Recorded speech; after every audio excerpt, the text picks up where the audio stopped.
Okay, welcome to the seminar. The workshop today is the 3 essentials for finding passion and clarity for your career calling. And it's one of those days I was all set up for this training like a half an hour ago and had everything set. And then, like 2 minutes before we were set to start, some of the technical difficulties started. So hopefully you're here and you can see me. And we're going to jump in here in a minute as soon as we get everything set. So I'm Rick Hansen, and for the past 28 years, I've been a career calling coach, helping people to really growth-oriented professionals to find a next career that's really their calling. So glad you're here. This is the first time I've presented this information in an online format. And so a little bit about where we're going. I thought I'd start us off with a quote today. And this is from the 13th century poet Rumi, a personal favorite of mine. And he writes, "Everyone has been made for some particular work, and the desire for that work has been put in every heart." So that touches on a central belief of mine, the belief of callings. And I've gotten to work with enough people to really know that every person carries in them a light that wants to get out, and that really already is getting out, and that we're bringing it every day to every part of our life, including our work. But we go through these times when we hit a transition point and we come to a place where it's time to take another step into that, and where that light, that calling in us, is ready to come out in a new and more true and a more full way, that we're really ready to blaze. So maybe that's you. In fact, if you're here, I see that in you. One thing I want to mention before we really jump in today is the chat area. So you should see that there on your screen. And I'm going to encourage you to use that. So why don't you give that a try right now, so I can see you're here, that you can hear me and see me fine. Get it started. This is really a place where you can do a couple of things. One is start off just by saying your name and where you are. I'm going to make sure I can see you here. Okay, hopefully. So jump on the chat there. Tell us who you are and where you are right now, where in the country you are, or what country you're in. And also, as we go today, we're going to use this chat area to make this interactive. It'll be a place to ask questions, so I can see those if something's confusing or if there's something you want more about. Hi, Julian. Nice to see you here. And it's also a place where, as we go, I'd say if there's something that you want to remember, there's something that hits a chord with you or feels important, go ahead and put that in the chat area for yourself. And just, writing it down and putting it in the words can kind of settle it in you. But also you're sharing it with the other folks here, because this is a particular group. Hey, Kathy. Hey, Fred. I'm glad you're here and look forward to seeing you on the call. Hey, Peggy and Gina, Dorian. Excellent. I wasn't sure. It's kind of funny doing it this way. I've been doing a lot of speaking to groups in person, teaching a lot of workshops and retreats. And so sharing this way virtually, where you don't have to leave your desk, is a little bit new for me. And I love that you're here with me tonight and that you're here for each other. And you are really part of a select group. And I think you're going to like seeing the comments of the rest of the folks here tonight, because, you wouldn't be here if you didn't already have a sense that there's something you came here to do, that there is a calling. And if you weren't at a place in your life where you're on the threshold of something new, a next chapter, and you have already come farther than most of the people you know. because a lot of people get to a point where they're on the edge of that, where they can feel kind of that next chapter knocking. They're just not ready to say yes yet. And that's okay. But here you are. So you're in a very exceptional group. And I feel grateful to be here with you tonight.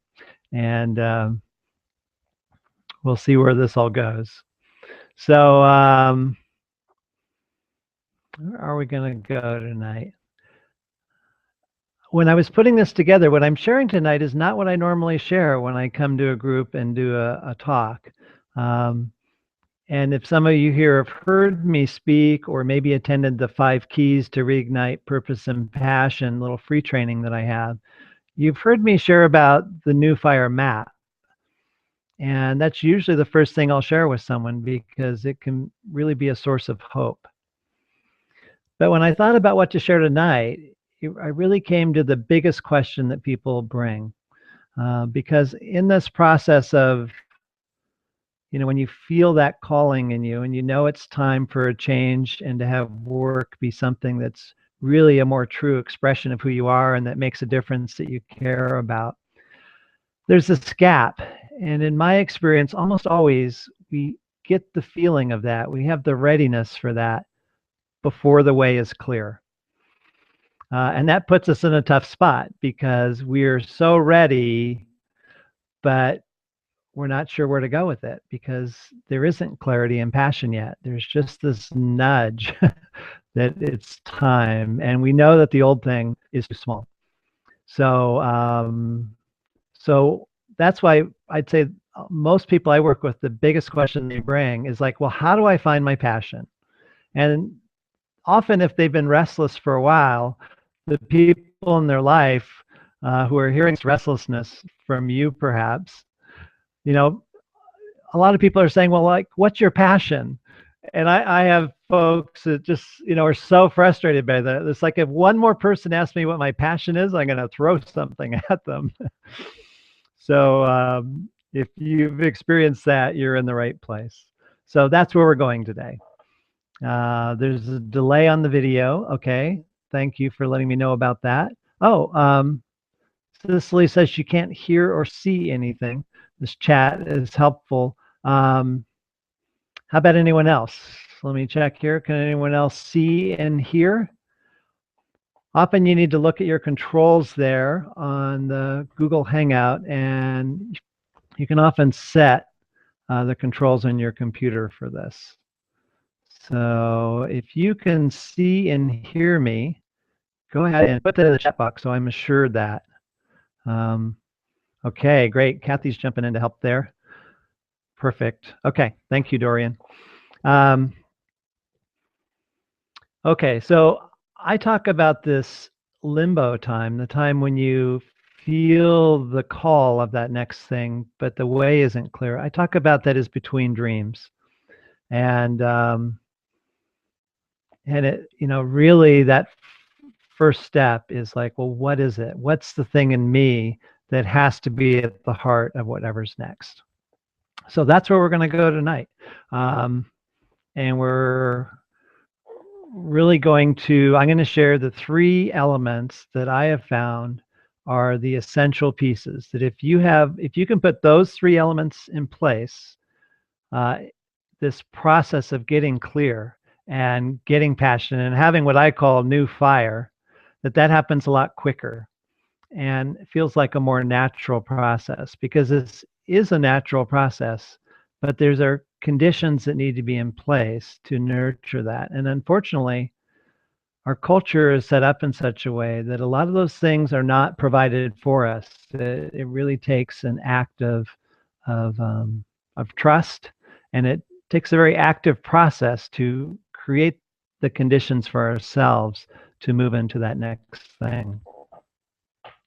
Okay, thank you all for your hey, glad that you got sound and everyone can hear and see. So so let's see where we start. I want to share that while I feel really lucky to have found my calling at a relatively young age. I was in my late 20s when I found my path as a career calling coach.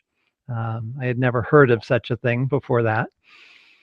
But even though, um, I was grateful for that, there have been chapters in my journey as well. And there have been times when it was not clear what the next step was, or even I wasn't even clear what I wanted next. Or I had some sense of where I wanted to go, but it did not feel possible. It felt like, well, maybe later. I'm just not ready for that yet. Um, and those of you that have heard me speak or have watched the Five Keys video, um, heard a little bit more about that story. So I'm not going to go into it in great depth, but I can tell you that the last time I was there, it's a few years back, and that it was very confusing, even though this is what I do for a living. And, it was a little bit embarrassing for that very reason. It's like, okay, shouldn't I have the tools? But it's not just about the tools, that it's about growth. So that's a second framework for our call tonight, is not only is it about a calling, but I believe that we came here to grow, and that we grow into our calling. In each chapter, we step more fully into the thing that we came here to do, and we step more fully into our gifts. And that it's not a one-time thing, or it's not something like if you don't have it now, you're doing something wrong. Um, in fact, if you're really happy in your work, and even if you don't know if it's your calling, but it lights you up a lot of the time and you're feeling good about the difference you're making, I'd say don't worry about it. You're on your path. If there's aliveness there, and if it energizes you more than it drains you, you're good. And there may be a time when you outgrow that, and it's time for something else. But we grow into our calling one chapter at a time, and each time it's more true. And it feels like we're more in our own skin and more expressing something that's just part of who we are, like breathing. So, so I've been there, I've come out the other end, and I've worked with hundreds of people and seen them be in places where they were just couldn't even see that it was possible, and didn't even want to hope, and came out the other end with work that felt like, in many ways, we often think we have to start completely over. But in my experience, when you come out the other side, you found that everything up to this point has actually prepared you perfectly, and is of great value, and that maybe you couldn't have done it the way you're going to do it next anytime sooner. So normally when I work with someone who's going through this process, there's three things I want to give them. And the first one is a map, just a deep understanding about how does this whole process work, because that lets you measure progress. It lets you know that you're not off track. So often that's what I'll give the first time I give a talk. The one-day workshop I do, that's also an online thing, the On Fire Again, that's really that map. The second thing I want to give people is what I think of as a compass. And that's really certainty of purpose, clear direction, and a whole new sense of aliveness. So that's the compass. Once you have that, it's so much easier to make choices and decisions, and to know if you're on track, and also to know that you're not willing to settle for less. And the third thing that I want to give them is a path where I want to support them in that. And that's like, well, what's the job? What's the business? Maybe I'm thinking about starting a business. What's the way in the world for that to make a good living, support my family, have other parts of my life that I care about? So the whole package. And tonight, we're not going to do the map, but I'm going to do I'm going to share a quick tool with you that'll just give a context, because what we're jumping into is more an important piece related to this compass. So, and I haven't presented it this way before, but I think you may find it helpful. So I think about it in terms of three questions, and a big place that people get stuck, when they're kind of entering into this calling quest and they've already said yes, I know I'm ready for something more, is often these three questions get jumbled and they're trying to answer them all at once. And that can really get you stuck. So here are the three questions. The first question is why? And it's really about our big why. It's like, what's my big why? It's about purpose. It's about what's that thing in me that I can't not do. And the second big question is what? And I was just alluding to that a minute ago when I was talking about the path. The what is what shape is it going to take? What's the job title? Or if it's a business, who is it that I want to serve? So that's where's the meeting place in the world where there's a need and where what I have to give is highly valued. And the third big question is how. So even when you have the first two, even when you have certainty and you have that compass, and even when you found something that's like, this is it, this is my path, sometimes there's still big obstacles. There's still like, well, how do I do that? It's getting the actual job, it's starting the business, it's getting it rolling. So those are the three big questions. And the mistake that often gets made is we start with the wrong ones, or we're trying to answer them all at once. And they go in that order. It's almost impossible to do the what and the why. I'm sorry, the what and the how if we're not clear on the why.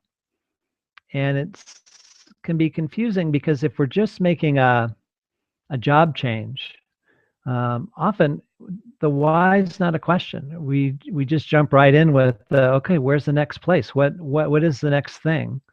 And it can be a tough process. It can be stressful, but it happens pretty quickly, and it feels like, okay, I know how to do this, even if I don't want to be doing it. But these big changes, these really changes of chapter, that's why they're so different. And it's often why it's confusing about why is this so hard. Because for these big changes, we're finding a new why. So why, what, and how. So in our chat area there, what I'd like you to do is let me know right in there, like where are you in this? Are you looking for the why? Is that where you are in the stage? Or is that already clear and now you're focused on the what? Or are both those things clear and you're focused on the how?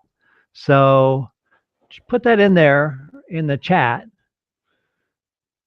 and then we'll get a sense for who is where.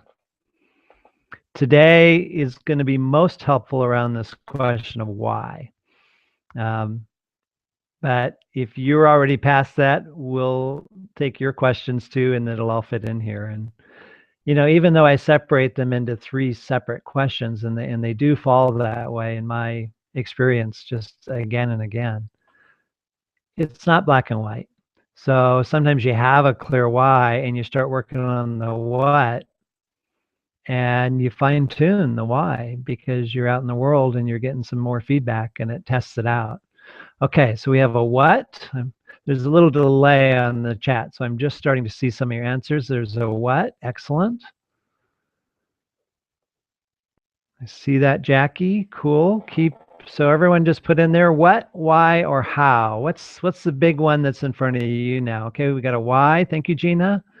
Excellent. Peggy, why? Good, good. Okay, starting to see these.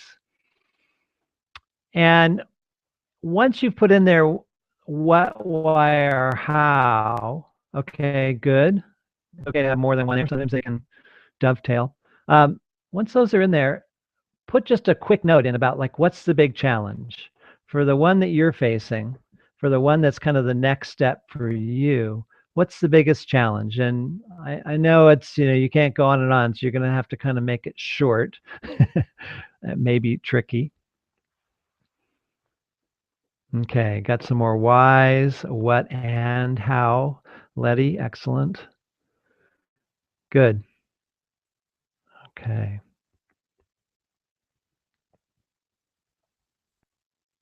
Okay, so here's what I here's what I would like you to leave with today. I sat down before this and it's like, okay, what do I want to give? What do I want to have you leave with after a relatively short time, this hour?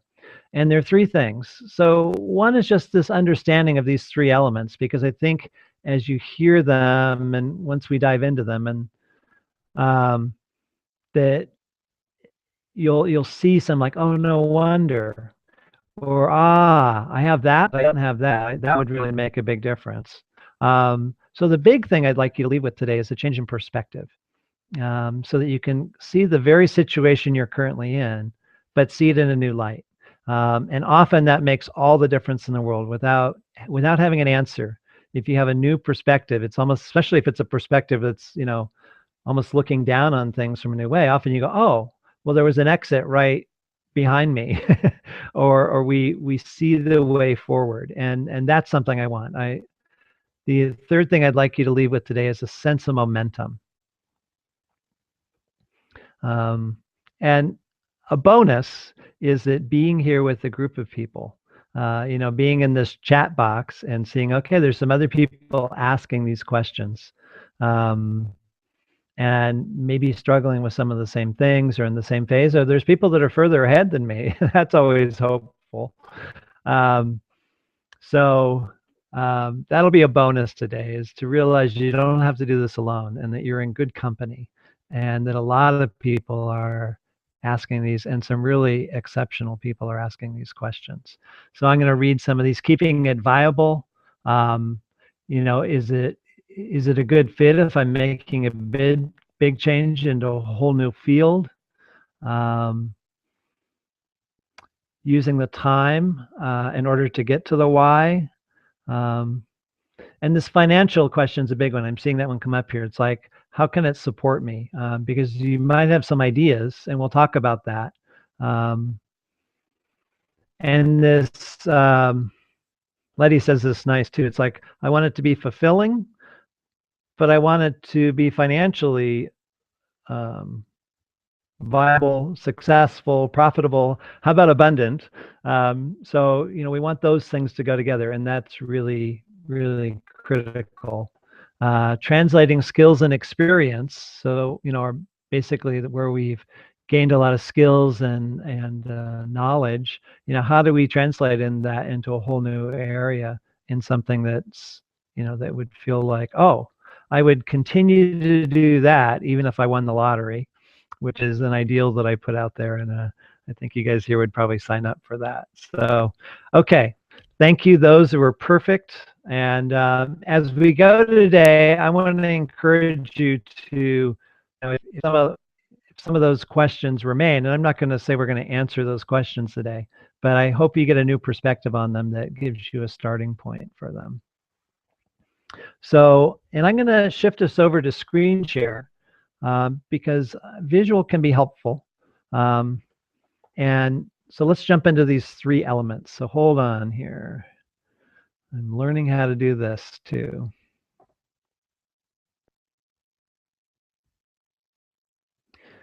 And it may not let me do this. Let's see. Oh, sorry. Here we go.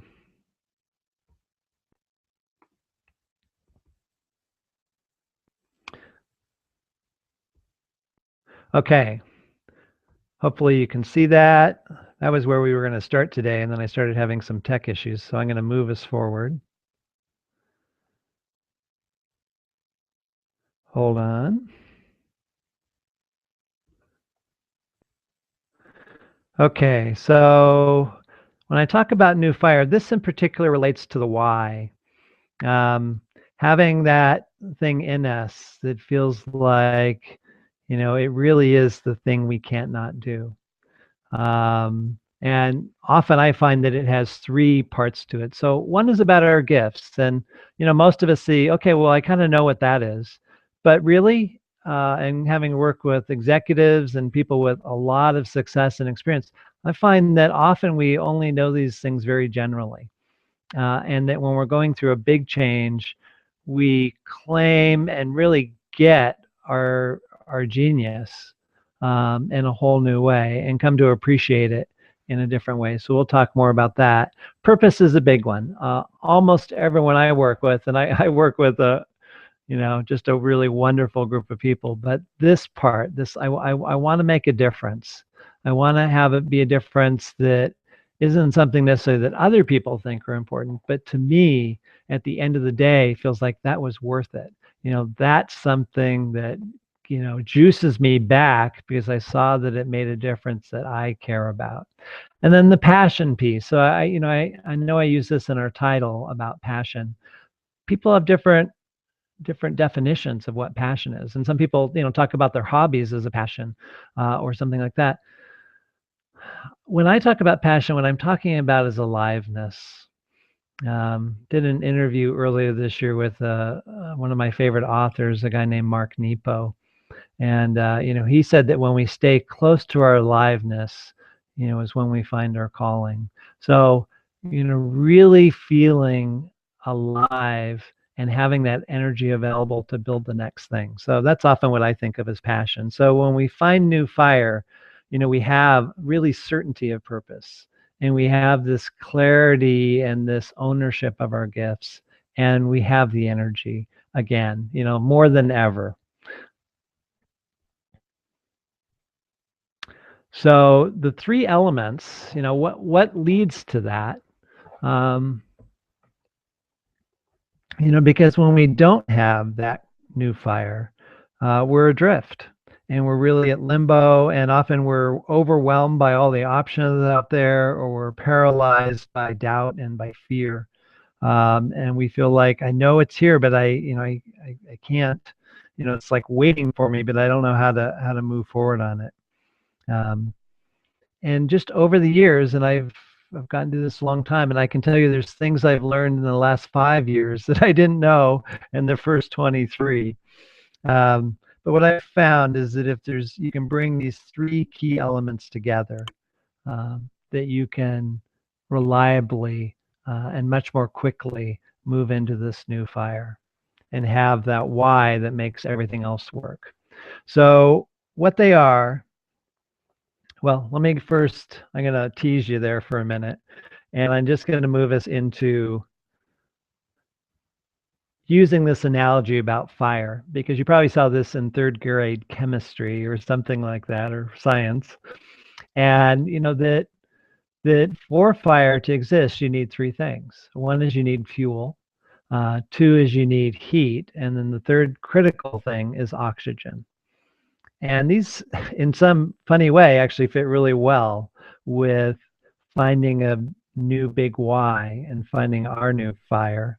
And so here are the three elements, and then we'll go into them in real depth. So deep listening, a commitment of heart, and specific support. And we'll start with one of those, and we'll just really dive into them a little more deeply. And if you can have the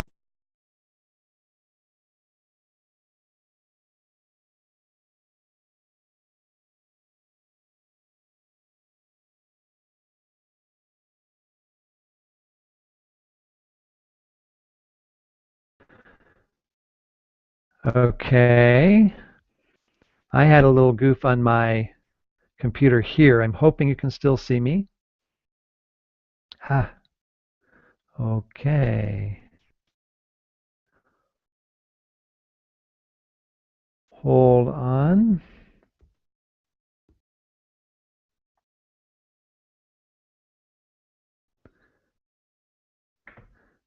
Okay, I'm still here. Hopefully you guys are still here. I had a little technical issue on my screen here where everything went away for a minute.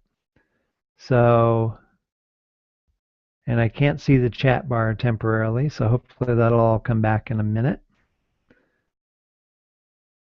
But it looks like you're here. It tells me you're here. I just can't see any chat temporarily. So I'm going to jump back to screen share, and I'm going to just keep talking.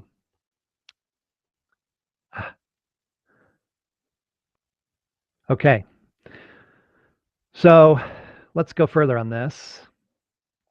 So let's start with the listening part, because with the pace of our culture and our lives and just all the demands and the schedule and just the pace of things, this is the hardest one, and it's often missing, and it's critical.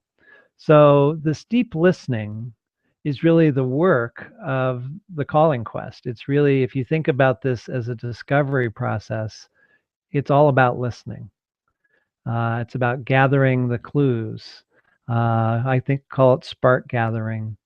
And listening, this deep listening is really about a quality of time and focus to stay with those things that are stirring in us, to stay with what's true and what we're needing more of and what we're really done with, um, and having those things get clear.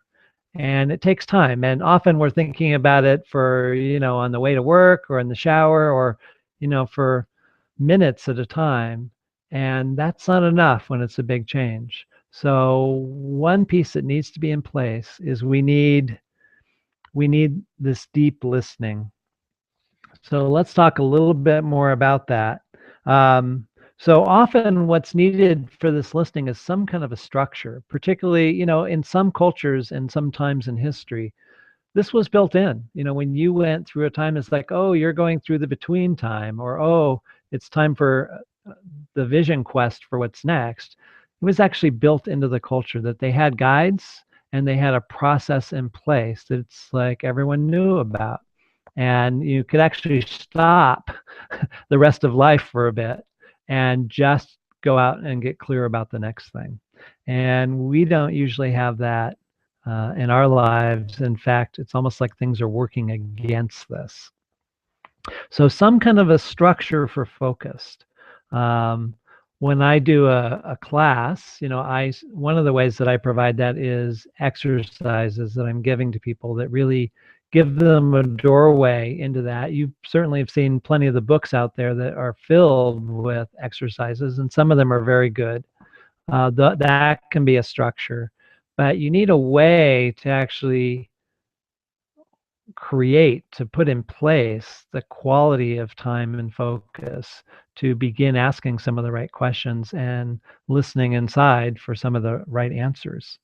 Sometimes there's practices that fit you. So something like journaling can be a listening practice. And if you have a habit for that, and it's a structure that you have in place, often you can find it to be very fruitful for this kind of listening.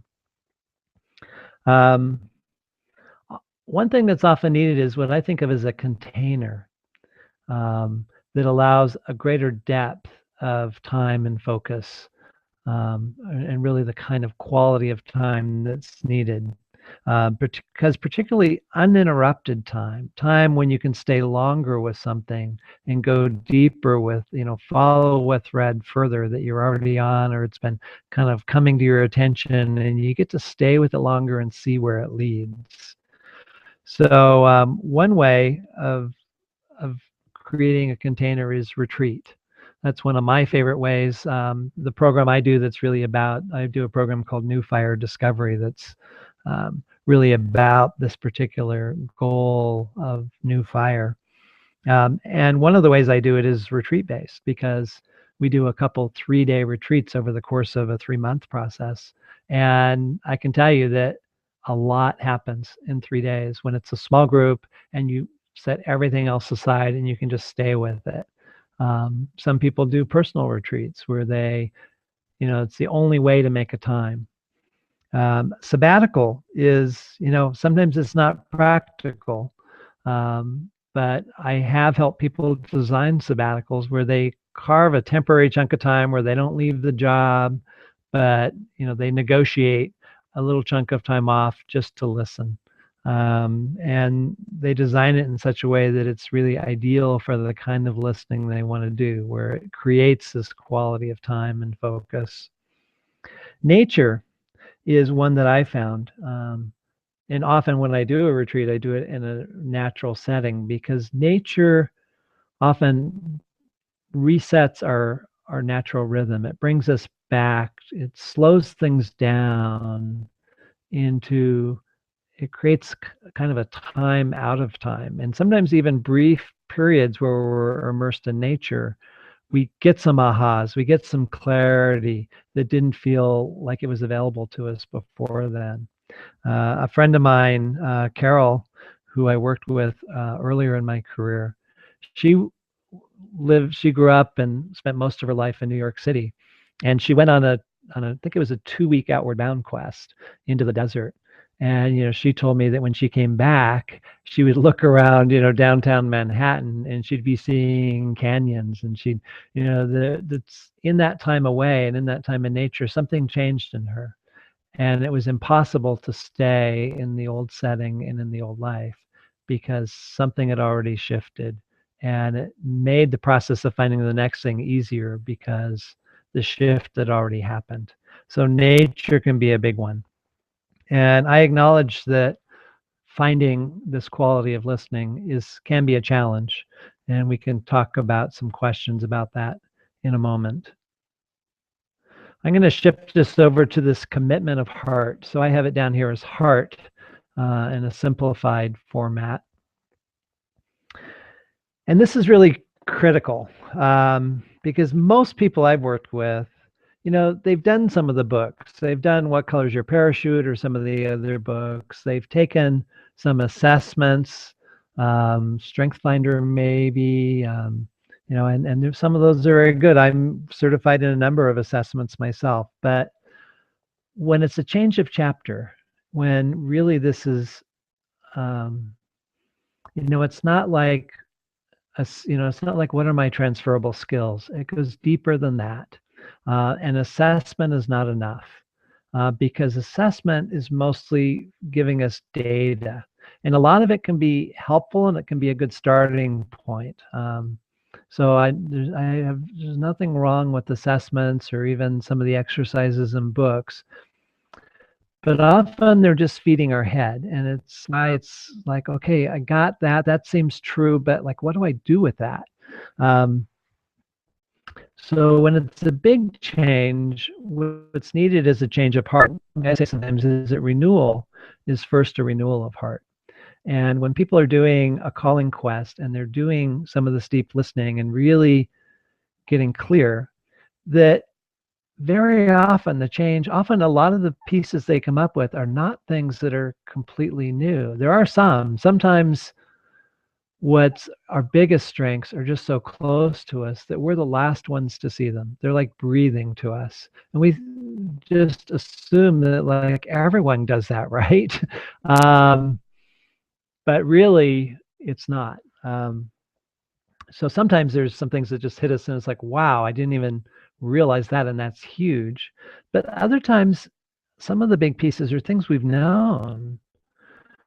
But what happens in a major transition in this discovery process is we change our relationship with them, and that's where it's not a change in our head, that we value something more than we ever value it, or we see that something that we just thought was like, oh yeah, that's true. Or sometimes it's like, oh, I wish I had this gift because that's so much more valuable, or other people recognize the value of that. This is really where we claim that we're made in a certain way, and there's things that we're not good at, but the things that we're genius at, that's more than enough. That's actually exactly as it should be, and we step into them in a new way. And so often there's the point when you're in the discovery process, and when it's part of this claiming, where it brings tears. So we're moving this whole thing from our head into our heart, and that's where the big change happens. Couple things to just add to that. There's a quote that I found I really like. This is from Lawrence Bolt's book. And I don't have it in front of me. Here it is. How to Find the Work You Love. A little short book. His bigger book is Zen and the Art of Making a Living, which is like a Bible. But the short one is one of my favorites. And he says, finding the work you love is not a cerebral process. It's not a matter of figuring something out through a process of rational analysis.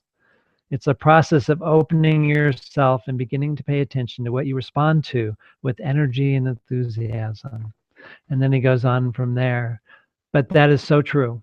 And the main way that we get stuck in this calling quest is we get stuck in our head. Um, and we often short circuit this process about this commitment to heart, because as we're staying with what's true about something, and this goes back to that why, what, and how. If we bring in the how too quickly, so this is just a quick tip, and I see it a lot. So if we're beginning to explore something and there's energy there, and it's like, oh, ooh, I love that. And then right away, it's like, well, that's not practical, or how the heck do you make money doing that? And so we just shoot it down and we kill the whole process because we try to bring in the practical too quickly. And that's why this, why, what, and how has a sequence, because each prepares the way for the next one.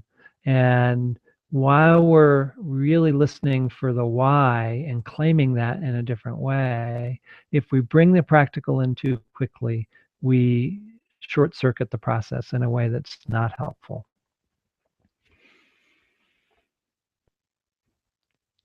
So I didn't add this before, but so this heart piece is this process of, it's about energy.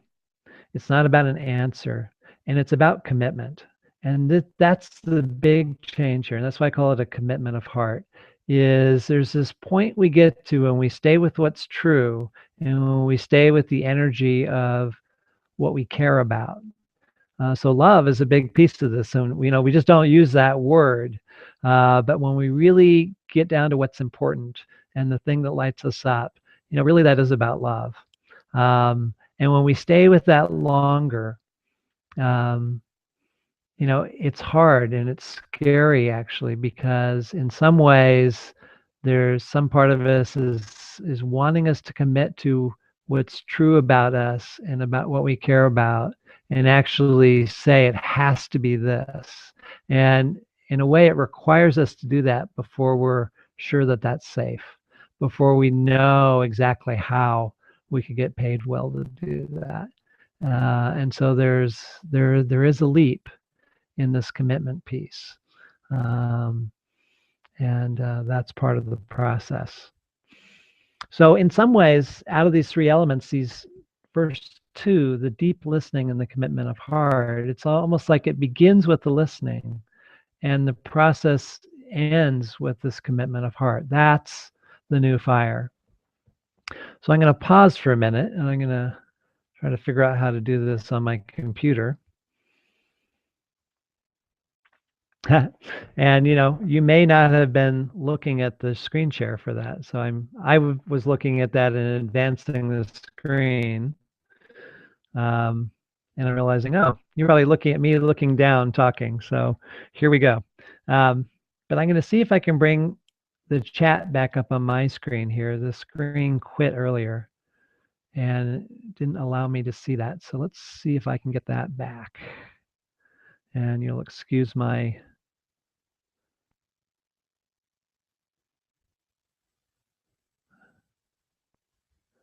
oh, there we go. Okay.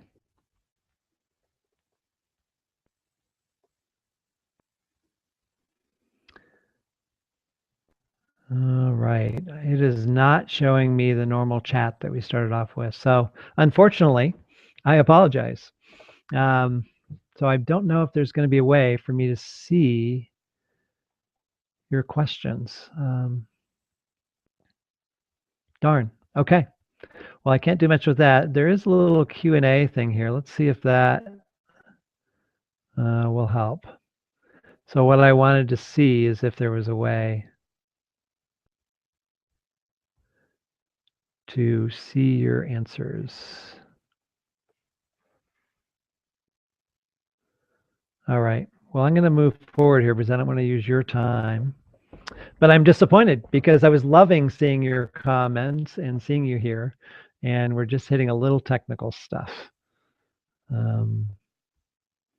So I'm going to move forward, and I will see if I can find a way to get that back as we go. So I'm going to put us back in screen share.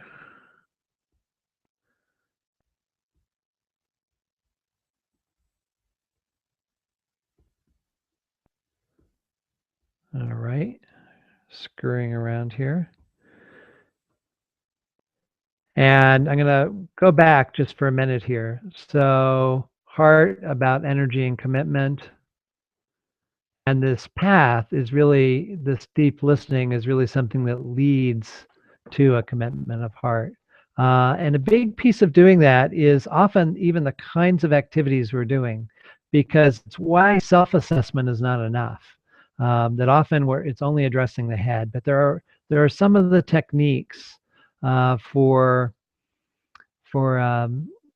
doing this spark gathering, I call it, this listening, where you need to involve the gut, because this whole thing about aliveness, aliveness is you can't question it. So I'll give you a little example. And Marcus Buckingham is a source for this. I love his work about strengths. He talks just about, in the course of every day, using your current life and your current job as a laboratory. And as you're going, just noticing in the moment when something lights you up, when he talks about that a strength is what makes you feel strong. So noticing in the course of a day when you're having an experience that makes you feel strong, when you're lit up and something's working for you, and that's the gut. It's the experience of actually the energy of it, and noticing. It's like, oh, here it is. And the opposite of that is something that he encourages too, which I agree with. And it's noticing when something, drains you, when something bores you, when something takes the life out of you. And right in the experience of that, you actually feel that in your gut. And it's like, oh, that's true. Often we're getting to know that better and be able to name it and see what that's about. But the experience of it is true. It's like you can't argue with it. And often when we're doing some of the activities that draw on the gut, we come to trust our sense, that no one knows better than us what works for us, what lights us up, and what doesn't. Also, you need to come at it from the heart. There are some exercises, things like dreaming style exercises that really set aside reality for a while and let the heart speak. It's like, well, if I were this age again, what would I want? What would I do? And the heart has important things to say. And also, you need to bring spiritual tools into this, because there's a part of us that knows more than our conscious, everyday, practical mind knows. And there's ways of tapping into that, and it's not the primary process, because all of us needs to get on board with this, but it is important. There are ways to kind of listen more directly and kind of get wisdom from our highest self about what we need to know and what's important next. So with those two things in place, there's still something really essential, and this is probably the one that is most often missing of the three. And it's about that specific support. And it's not just any support, but it's really specific. And there's this myth, and I think it started in a good way. It actually started, I believe, with What Color's Your Parachute, which I love Dick Bowles, and it's one of those great books out there, particularly for job search. But in many ways, this message about self-assessment was that, oh, if you want to figure it out, you get a book and you do like the exercises. And I've known people who have done it that way. But for every person I know that's done that, I know 100, at least when they're at this kind of a big change where they tried that and that didn't work. And one of the big problems is because if it's just us and we're the one writing doing the exercises and that, we're still working within the old eyes. We're still stuck in our head, and we're not seeing it. So this is where support can be really critical. It's one of the most important elements to get out of our head with the process, and it's where movement really happens. So there's two kinds of support that I found. So one is having a guide, and that can be a coach. Often that is for a career thing. And someone who's really familiar with the territory, that you're traveling in. So even, in career coaches, some career coaches are really job search coaches, so they are not always a good fit for this. Um, in addition to someone like a coach, and it doesn't have to be, that could be a mentor, someone who's really been in that territory and you already have trust and rapport with. Sometimes it's more than one person. So a lot of people I work with, because they're going through a big period of change and growth in their life, is in addition to me getting to work with them, they're also working with a therapist or someone else in a kind of a healing capacity. Because that's something no one talks about for this process. And when we talk about a commitment of heart, is this is about growth, that we are really becoming, we are stepping into who we are, um, in order to dream something more true, in order to be ready to do it. And that's critical. And when you acknowledge the truth of that, you actually can measure your movement in a whole new way. Because sometimes we're measuring movement like, but do I have the answer yet?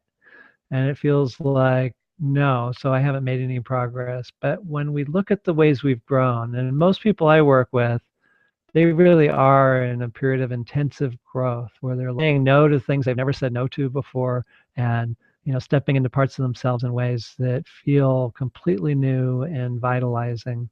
Um, and as we'll talk about in a minute, also scary as heck, and sometimes really coming up against some really big areas of healing, um, otherwise known as doubts and fears. So we'll go there in a sec. So a guide or guides can really make a huge difference. And then the second part here is a tribe. And this is really about traveling companions. And a tribe in particular, I found, of peers, of people who are in the same place in a growth process and are asking some of the same questions. And it's one reason I love doing small group programs, is because there's some magic in that.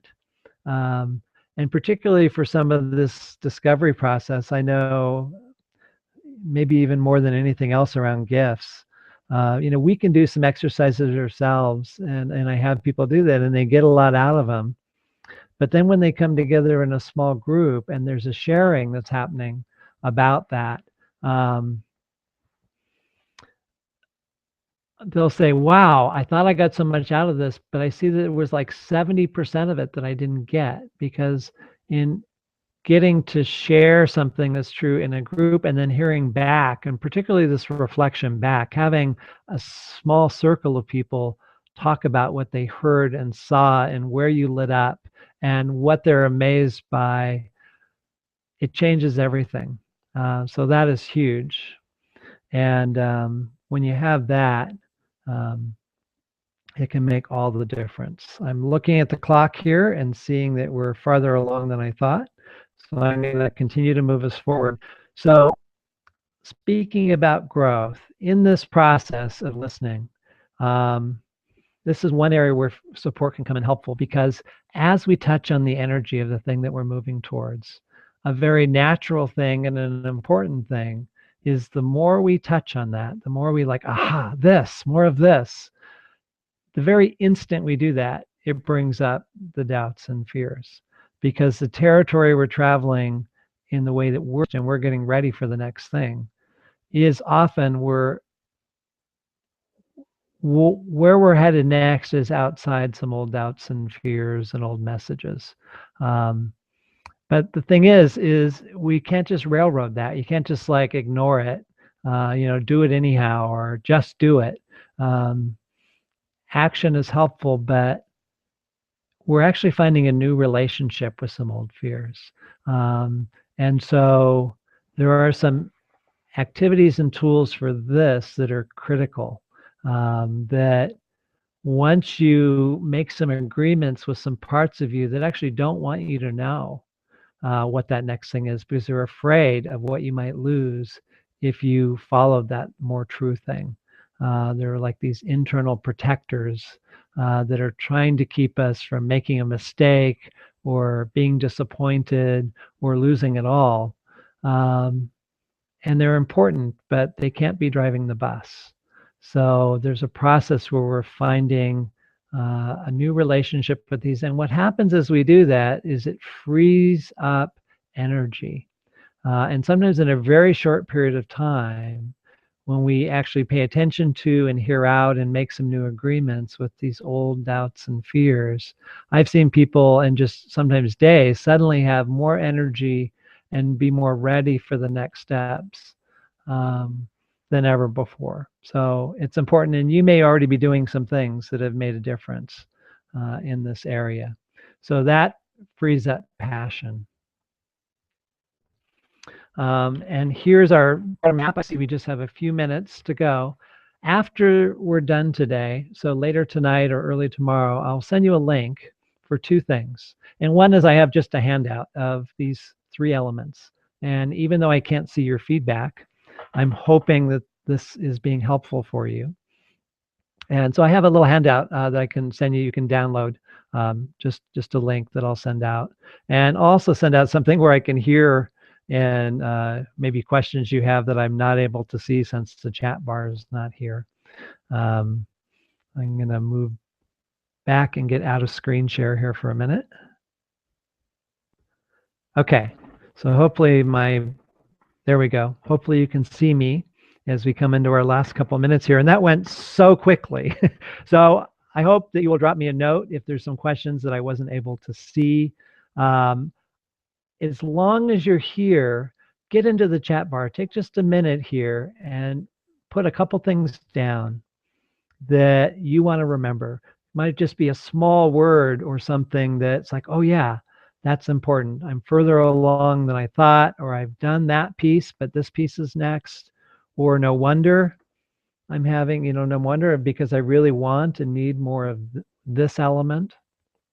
Because you need all three elements. I often think of like a seed. I live here in Oaks and Pines up in the Sierras near Yosemite, and I have, some acorns laying around. I'm one of those people that has feathers and acorns and rocks just laying around in my house. But an acorn is another example. It's kind of another metaphor around fire, is that, it can sit on my desk and nothing happens. But when you put it in the right soil and it gets sun and rain, it has those conditions where what's naturally there can begin to come out. And that's true of this process as well.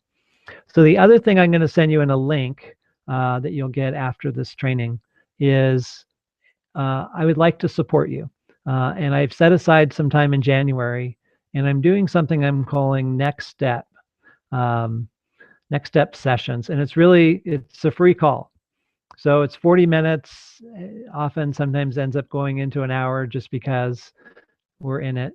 And my goal in those is to be a support, is to hear what's next for you in 2015, where you want this year to go related to your career calling, where you are so far, and what the big challenge is, and then just identify with you a resource for a next step. Could be a book. There may be programs that I do that could be helpful. There may be people that I can point you towards that I know and trust and respect that could be helpful for your next step. So it's definitely not a sales call.